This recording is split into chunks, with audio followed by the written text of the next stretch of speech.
बिहार के समस्तीपुर में सरेआम गोलीकांड हुआ है। यहाँ पर समस्तीपुर में ज्वेलरी शॉप में लूट की कोशिश हुई है और ये जो घटना है इसने वहां पर सबको हैरान कर दिया।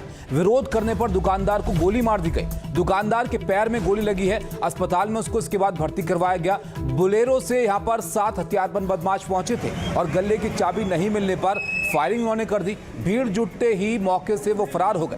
पुलिस सीसीटीवी फुटेज अब खंगाल रही है और जल्द ही गिरफ्तारी का पुलिस दावा कर रही है। समस्तीपुर में गुरुवार की रात एक ज्वेलरी दुकान में इस लूट की वारदात ने सबको हैरान किया है और अब इसमें कार्रवाई की मांग की जा रही है।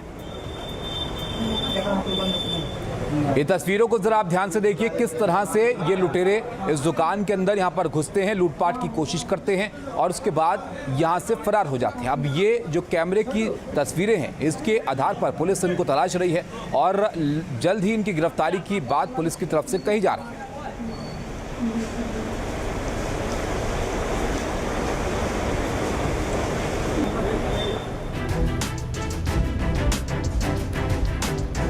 करवा चौथ पर जिसके लिए व्रत रखा, जिसकी लंबी उम्र के लिए दुआएं मांगी, जिसके नाम का सिंदूर हर रोज माथे पर सजाया, क्या वही पति एक दिन पत्नी की साजिश का शिकार बन जाएगा? बिहार के कटिहार से आई ये वारदात सिर्फ एक हत्या की कहानी नहीं है, ये भरोसे की कत्ल की कहानी है। ये उस रिश्ते की कहानी है जिसमें 7 फेरों का वादा कथित तौर पर 4 लाख की सुपारी के सामने हार गया।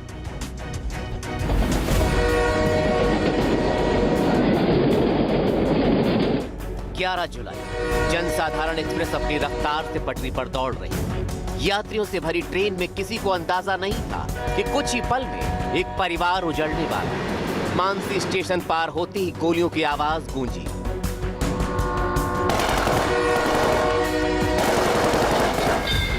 गोली लगी देव कुमार गुंजन, पावर ग्रिड में कार्यरत एक ग्रेड 1 टेक्नीशियन। अस्पताल में जिंदगी की जंग लड़ी उन्होंने, लेकिन आखिरकार मौत भारी पड़ी। पहली नजर में मामला लूटपाट और ट्रेन में अपराध का लगा, लेकिन पुलिस ने परतें खोली, जिसके बाद जांच की दिशा ही बदल गई। खुद गुंजन की रोती बिलखती पत्नी पुलिस के सामने आकर न्याय की भीख मांग रही, लेकिन पुलिस को अंदाजा नहीं था कि जो महिला अपने पति की मौत पर आंसू बहा रही है वही इस पूरे कत्ल की मास्टरमाइंड है। देव कुमार गुंजन जो ग्रेड 1 टेक्नीशियन है, पावर ग्रिड जमुई मलयपुर में है। वो अपने पत्नी, जो उनकी पत्नी सुपौल में MDI के पद पर पदस्थापित है, उनसे मिलने के लिए वाया ट्रेन से वो आ रहे थे सुपौल। उसी में मानसी स्टेशन के जस्ट आगे बदला घाट के पास उनको गोली मारने की घटना हुई थी, जो इलाज के क्रम में जिनकी मृत्यु हो गई।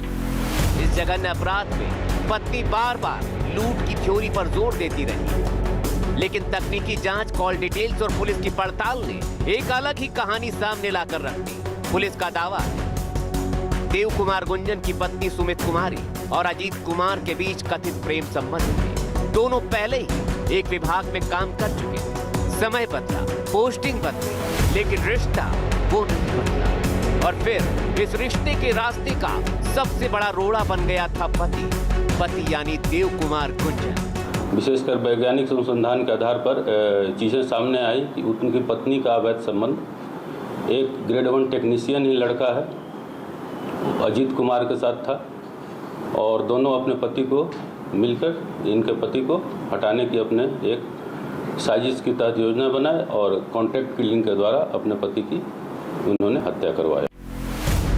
पुलिस के मुताबिक तय हुआ रास्ता साफ करना है और इसके लिए चुना गया सबसे खौफनाक रास्ता कॉन्ट्रैक्ट किलिंग। सुपारी देकर हत्या। आरोप है कि 4 लाख रुपए की सुपारी दी गई। सुपारी किलर को जिम्मा सौंपा गया और फिर चलती ट्रेन में रची गई मौत की स्क्रिप्ट, जिसका अंत देव कुमार गुंजन की हत्या के साथ हुआ। सोचिए, जिस व्यक्ति के नाम का सिंदूर माथे पर लगाया है, जिसके साथ साथ जन्म निभाने का वादा किया है, उसी के खिलाफ मौत का सौदा कर। सवाल सिर्फ हत्या का नहीं है, सवाल भरोसे का भी है। क्या प्यार पाने की चाहत इतनी बड़ी हो सकती है कि कोई अपने ही सुहाग की जिंदगी की कीमत तय कर सके? कटिहार की इस कहानी में गोलियां सिर्फ एक इंसान को नहीं लगी, जख्मी भरोसा भी हुआ और जख्मी एक रिश्ता रहा। श्याम कुमार राम के साथ bureau report, NDTV India. Uttar Pradesh से अब आपको एक खबर हम बताते हैं। उत्तर प्रदेश के सहारनपुर से एक बड़ा प्रशासनिक फैसला सामने आया। यहां पर सिटी मजिस्ट्रेट की अदालत ने कलेक्ट्रेट परिसर में बनी करीब 70 साल पुरानी मस्जिद को सरकारी जमीन पर बना अनाधिकृत ढांचा मानते हुए उसे हटाने का आदेश दिया।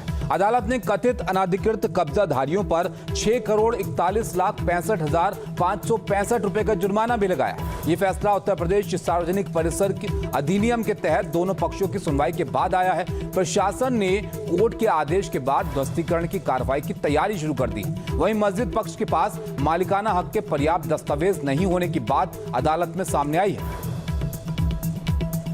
पूरे प्रकरण की जब जांच हुई तो ये मस्जिद पूरी तरह से अवैध पाई गई। लगातार बहस और साक्ष्यों के बाद आज इसका ये परिणाम आया है कि यह मस्जिद जो है 315 वर्ग मीटर में जो बनाई गई है, ये पूरी सरकारी भूमि पर कब्जा करके बनाई गई है। और इसके अंदर एक डाकखाना भी संचालित है, जिसका भी किराया मस्जिद कमेटी लेती है। 3-4 बाहरी लोगों को कमरे किराए पर दे रखे थे, जिसका किराया भी ये मस्जिद कमेटी वसूल रही थी। तो उस मस्जिद को ध्वस्तीकरण के आदेश हुए हैं और लगभग 6,42,00,000 समथिंग इस पर ये पेनल्टी लगी है, जुर्माना लगा है। अब मेरी प्रशासन से मांग है कि माननीय न्यायालय का तुरंत अनुपालन करते हुए इस मस्जिद का ध्वस्तीकरण तत्काल यहाँ से किया जाए।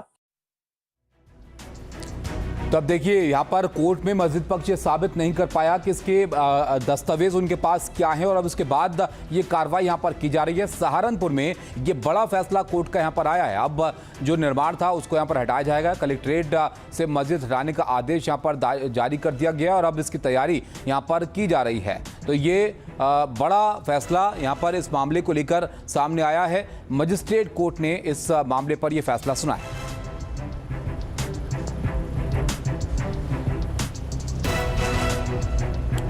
वैसे पर्यावरण को बचाने के लिए, कार्बन उत्सर्जन को कम करने के लिए भारत एक बड़े बदलाव की राह पर है। पेट्रोल में एथेनॉल ब्लेंडिंग यानी E20 का जो मामला है उसमें 20% तक ये बात जो है पहुंच चुकी है, जिसे हम आप E20 पेट्रोल के नाम से जानते हैं। सरकार की मंशा यहां पर बिल्कुल साफ है, देश का पैसा बचे और पर्यावरण भी सुरक्षित रहे। लेकिन इस हरित बदलाव की कीमत क्या आम उपभोक्ताओं को अपनी जेब से चुकानी होगी? सवाल इसलिए उठ रहे हैं क्योंकि रायपुर के उपभोक्ता फोरम का एक फैसला इस मुद्दे पर टॉकिंग पॉइंट बना हुआ है। ये फैसला क्या है? क्या E20 पेट्रोल आपकी चमचमाती गाड़ी के इंजन को नुकसान पहुंचा सकता है, या फिर यह सिर्फ एक तकनीकी चूक और गलतफहमी का मामला है? तथ्यों के साथ इस मुद्दे पर आपको पूरी जानकारी हम देते हैं कि कैसे E20 के मामले पर कोर्ट का यह महत्वपूर्ण फैसला सामने आया।